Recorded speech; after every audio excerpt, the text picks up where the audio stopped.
મહત્વપૂર્ણ સમાચારો સાથે સુપરફાસ્ટ બુલેટિન સાથે હું છું અંકિત। સમાચારો સુપરફાસ્ટ અંદાજમાં જોઈએ તે પહેલા એક મહત્વપૂર્ણ સમાચાર મળી રહ્યા છે, તેના પર નજર કરીએ। વડોદરા પાદરા આઈપીએસ રવિન્દ્ર પટેલ સામે સેબીએ દરોડા પાડ્યા છે।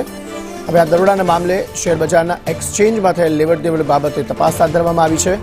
પાદરા તાલુકાના ભદારા સહિત અન્ય ગામમાં એજન્સી દ્વારા કાર્યવાહી કરવામાં આવી રહી છે। આઈપીએસ રવિન્દ્ર પટેલના વ્યવહારોની પૂછપરછ કરાઈ રહી છે।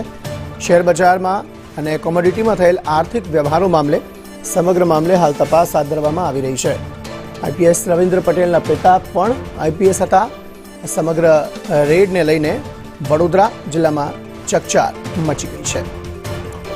આઈપીએસ રવિન્દ્ર પટેલના ઘરે દરોડાની કાર્યવાહી સેબી દ્વારા કરવામાં આવી છે। શેરબજારમાં કરોડો રૂપિયાની હેરાફેરી મામલે આ કાર્યવાહી થઈ રહી છે। પાદરાના ભદારા ગામમાં એજન્સીએ કાર્યવાહી કરી છે। જણાવી દઈએ કે આઈપીએસ રવિન્દ્ર પટેલના પિતા પણ આઈપીએસ હતા।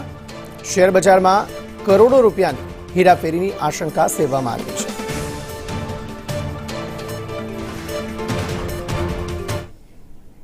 આ તરફ